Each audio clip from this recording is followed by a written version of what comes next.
Imagine finding out that the biggest promotion of your entire career, like the one you sacrificed your weekends for, worked 80-hour weeks to get. Yeah. Imagine discovering that all that drive wasn't actually your own ambition, like that it was just a ghost, an invisible force quietly running your life from the shadows. It's a terrifying thought, honestly. It forces us to confront a really uncomfortable reality about free will. Yeah. I mean, we operate under this assumption that our adult lives are entirely of our own making. Right. We think we are the sole architects of our successes, our anxieties, and, our relationship patterns. Well, welcome to today's deep dive. We are so glad you are here with us. Today, we are looking at a stack of incredibly fascinating and honestly somewhat provocative excerpts from a book by the School of Life. Yes, it's called Getting Over Your Parents. Exactly. And the mission for our deep dive today is to understand exactly how our childhoods shape our adult lives, how to recognize those hidden ghosts of our parents that are still living inside our minds. And crucially, how to exercise those ghosts so we can finally move forward. Yes. Okay, let's unpack this, because before we can even look at how our early caregivers impact us, the source material points out our incredibly stubborn resistance to looking backwards at all. We really do hate it. We treat the idea of analyzing our childhoods almost like a personal insult, right? We do. And that resistance is deeply embedded in a societal myth. I mean, we've basically constructed a collective fantasy of the generic parent. Oh, the generic parent. Right, so when society hears the word mom or dad, it instantly supplies this sanitized image. Like, a mother is inherently patient and broadly adorable, and a father is naturally protective and steadfast. Like a greeting card. Exactly.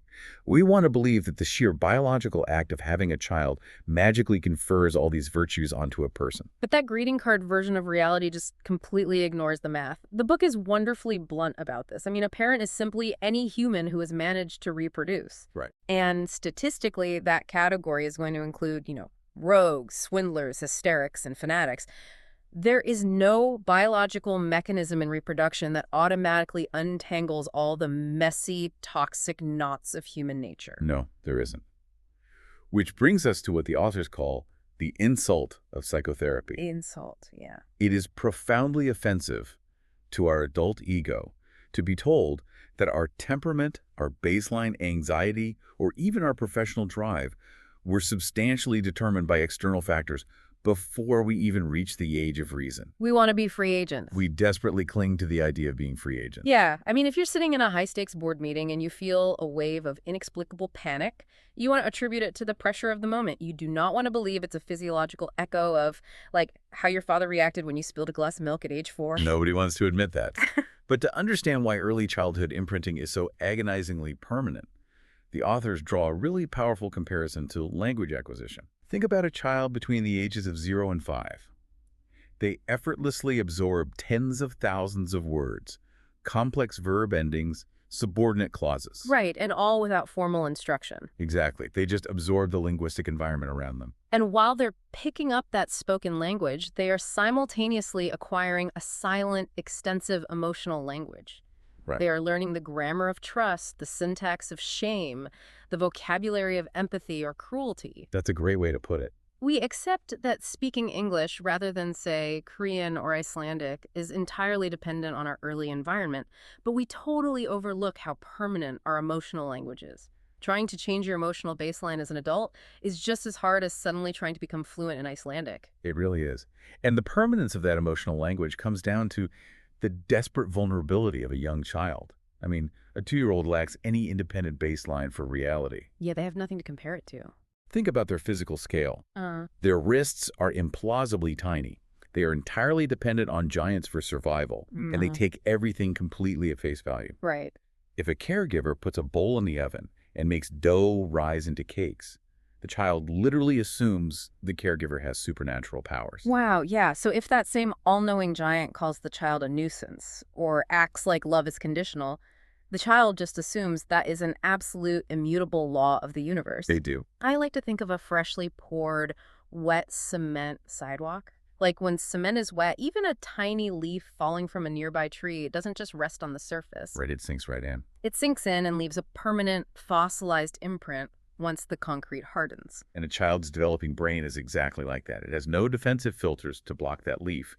The neurological pathways literally form around those early interactions. So, if a child's mind is wet cement, the crucial question becomes what happens when the people walking all over it are deeply flawed themselves? Yeah, that's where things get complicated. The book provides a sort of field guide to difficult parents, detailing the archetypes that leave the most damaging imprints. Let's start by looking at the crisis parent. So on the surface, the crisis parent can actually appear intensely loving. They might cut a child's toast into perfect little squares called soldiers, or play Monopoly on the floor for hours. They radiate tenderness. They do. But the devastating catch is the timing of it all. This deep affection is only deployed when the child is physically ill. Oh, wow. So a high temperature or a broken bone brings out the perfect parent. But when the child is healthy and energetic, they're treated as like an exhausting nuisance. Exactly, and the psychological mechanism here is that the parent's own private internal wounds can only recede when they are faced with someone else's visible suffering. They need the child to be weak so they can feel strong and capable. Yes. Consequently, the child's unconscious mind rapidly computes a very dark equation. Physical illness becomes the necessary currency to purchase love and attention. That is so twisted. And then, on the complete opposite end of the spectrum, we have the golden child parent, which, I mean, it sounds like a compliment, but it operates as a form of suffocating manipulation. It really is. This is the parent who treats a toddler's messy cookie baking like a culinary masterpiece. They declare early on that the child has a special destiny, that their name will echo through history. It looks like fierce, unyielding support. But the underlying drive is actually the parent's own terror of ordinariness. Right. Somewhere in that parent's life, being average became synonymous with being mocked or ignored. So by forcing a special destiny onto the kid, the parent is attempting to soothe their own failed ambitions or maybe an unhappy marriage. They are offloading their existential dread onto a child who can barely tie their shoes. Precisely. And the pressure cooker that creates for the kid is immense. It basically sets them up for a massive breakdown later in life when the world inevitably just treats them like a normal human being. Yeah, that's inevitable. But honestly, the most unsettling dynamic outlined in the text has to be the jealous parent. The jealous parent involves a profound, deeply inappropriate power imbalance. Here you have a 40-year-old adult with a career, a mortgage, life experience, who unconsciously views their own developing child as a rival. The subtle punishments are just chilling. A child comes home excited about a good grade or starts looking attractive in adolescence, and the parent reacts by just withdrawing joy or making an acidic comment. The parent interprets the child's blossoming as a direct threat to their own fragile dignity. But wait, I have a pushback question here. Humans have a hardwired self-preservation instinct, right? If you touch a hot stove, your nervous system forces you to pull your hand away. Right, of course. If a parent is acting like a hot stove, withholding love, or actively competing with the child, why doesn't the kid's brain just reject the toxic parent? Why do they keep seeking their approval? This raises an important question, Yeah. and it really cuts to the absolute core of developmental psychology. A child simply cannot afford to pull their hand away. Because they need them. They are entirely dependent on that caregiver for physical survival. If a child accepts the terrifying reality that the giant who controls their food and shelter is broken, cruel, or insane, the child's universe collapses into total unmanageable chaos. They would be living in a constant state of mortal terror. Exactly. So to avoid that terror, the child engages in this remarkable, desperate psychological maneuver. They rewrite reality. Wow. They preserve the image of the parent as good, strong, and decent, and they absorb the dysfunction themselves.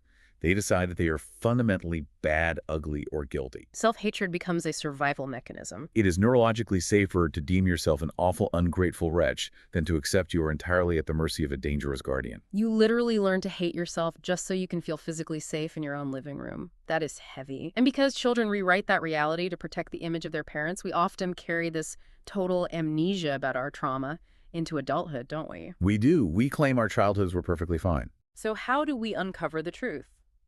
The source suggests that we have to look at our adult symptoms as a kind of treasure map to our past. True traumas don't always leave a pristine historical record in our conscious memory, but they do leave a glaring legacy of behavioral symptoms. The unhealed wounds of childhood turn us into absolute experts at making our adult life exponentially harder than they need to be. Okay, so if you are listening to this on your commute or maybe running on a treadmill and you consider yourself a highly driven perfectionist, this next part might be a tough pill to swallow. Yeah, it might be. Because the book points to overachievement as a prime symptom of a difficult childhood. Here's where it gets really interesting. Society showers overachievers with praise, right? We give them bonuses and put them on magazine covers. Economists marvel at them as capitalism's busy bees. Right, we just assume it's a healthy love of work. Psychologically, however, extreme overachievement is rarely driven by joy or genuine curiosity. It is often a manic, emotional starvation. Wow, manic emotional starvation. The individual isn't pursuing tasks for the satisfaction of the work itself. They are driven by a frantic need to prove to an invisible, internalized parent that they aren't a worthless wretch. So it's an exhausting, lifelong attempt to answer a question formed decades ago, like, what can I possibly achieve to make myself love-worthy in your indifferent eyes? Exactly. The corner office and the massive salary are essentially fueled by a childhood deficit. That completely flips the script on success. Mhm. Another counterintuitive symptom they mention is jollyism. And this isn't just genuine, relaxed happiness. No, not at all. It's a forced, manic jolliness. It's the person who is always the life of the party, always making the joke, never ever letting the mood drop. The jolly person is happy by necessity, not by choice. The manic behavior acts as an emotional dam. I mean, it takes significant pain to render someone melancholic, but it takes profound trauma to render someone relentlessly, forcefully jolly. They're basically playing the clown to hold back an ocean of incipient darkness. Yes, the underlying fear is that if they stop smiling, the dam will break, and they will be completely submerged by their repressed grief. And these performative defenses, they even bleed into our dating lives. The book calls it romantic contempt. It's when you admire someone from afar, you chase them, but the precise moment they actually fall in love with you, you feel this sudden, overwhelming disgust for them. The mechanism of romantic contempt is a tragic projection. If your early caregivers left you feeling fundamentally unfit to be loved, your internal emotional logic dictates that you are inherently flawed. Right. Therefore, anyone who approves of you must have terrible judgment. Oh, that makes so much sense. You unconsciously take on your parents' critical view of you. Since they found you silly, weak, or unlovable, you project that critical lens onto your new partner. If they love you, they must be pathetic. You end up actively destroying your own healthy relationships because you are strictly adhering to a script written for you before you could even read. This phenomenon introduces a vital concept in psychotherapy. It's called the younger traumatized self, or the YTS. The YTS. Right. The overachieving, the jollyism, the romantic self-sabotage. These are not random adult choices. They are the primitive, frozen reactions of a young child attempting to navigate adult complexities. So the trauma essentially freezes a part of our neural circuitry at the exact age we were when the emotional injury occurred. You end up with a terrified 7-year-old making the decisions for a 40-year-old's career or marriage. The amygdala, our brain's threat detection center, keeps the YTS constantly active. It scans the adult horizon for monsters, misinterprets normal adult friction as life-threatening danger, and reacts with the only tools a 7-year-old possesses. Which are what? Blind panic, complete withdrawal, or aggressive self-blame. Exactly. Okay, so once we recognize that our daily lives are being hijacked by this younger traumatized self, what is the mission to fix it? Like, how do we actually heal? Well, the source introduces a pretty radical approach. Yeah, they talk about looking for the benefits of mental illness, which I admit sounds entirely backwards. How can there be an upside to debilitating OCD or paranoia or chronic self-sabotage? It requires a massive shift in perspective. We often develop psychological symptoms because the alternative feels, to our unconscious mind, infinitely worse. Okay. The illness functions as a shield. It protects the individual from a confrontation with a truth that the psyche deems utterly unbearable. I like to think of it like a blaring, incredibly annoying car alarm. Like, it disrupts your peace, it ruins your sleep, it gives you a headache, and makes you miserable. It's a terrible symptom. Yes, very unpleasant. But it is the only mechanism currently keeping the car from being stolen. The alarm is awful, but the loss of the vehicle is perceived as catastrophic. That's a perfect analogy. Take the source's example of a highly intelligent individual who repeatedly fails exams and sabotages their own career. What could possibly be the upside of constant failure? Right. Well, if we investigate the family dynamic, we might uncover a fiercely competitive, jealous mother who would withdraw all affection if the child were to actually succeed and outshine her. So the child's unconscious cost-benefit analysis just chooses the illness of self-sabotage to maintain the parent's fragile love. That failure is far less devastating than the stark realization that their parent is deeply toxic. Or consider the paralyzing grip of severe OCD. A person might obsessively worry they are morally corrupt or have left the stove on. Right. The hidden benefit there is distraction.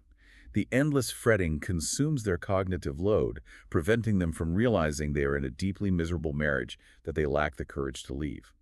The illness is a hyper-effective distraction from necessary action. The healing begins when you finally ask yourself, what unbearable truth is this symptom protecting me from knowing? Exactly. And to access that truth, the book suggests this exercise called self-travel. Yep. You lie down in a quiet space. They actually recommend listening to Max Richter's The Blue Notebooks, and you mentally revisit the locations of your childhood. Yes, you watch your younger self experiencing those moments of neglect or fear. Right, and your adult self steps in to provide the comfort and context that the child never received. The necessity of this exercise lies in visceral reconnection.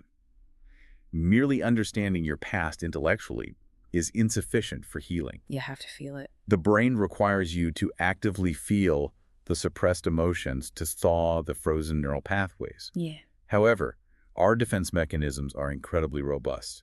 We are biologically wired to avoid feeling that original pain. Which brings us to a fascinating part of the source. This inherent resistance is why the section on psychedelic therapy is so compelling. The authors argue that substances like MDMA are on the verge of completely revolutionizing how we process trauma. The potential of MDMA can be understood through Sigmund Freud's foundational concept of therapy. Okay. Freud instructed his patients to act like a traveler sitting next to the window of a moving train. They were supposed to simply describe the changing scenery to the therapist without any censorship or judgment. That's the fundamental rule of therapy, right? Just say whatever comes to mind, no matter how ugly or frightening it is. Right. The reality, however, is that almost no one can achieve that level of uninhibited honesty.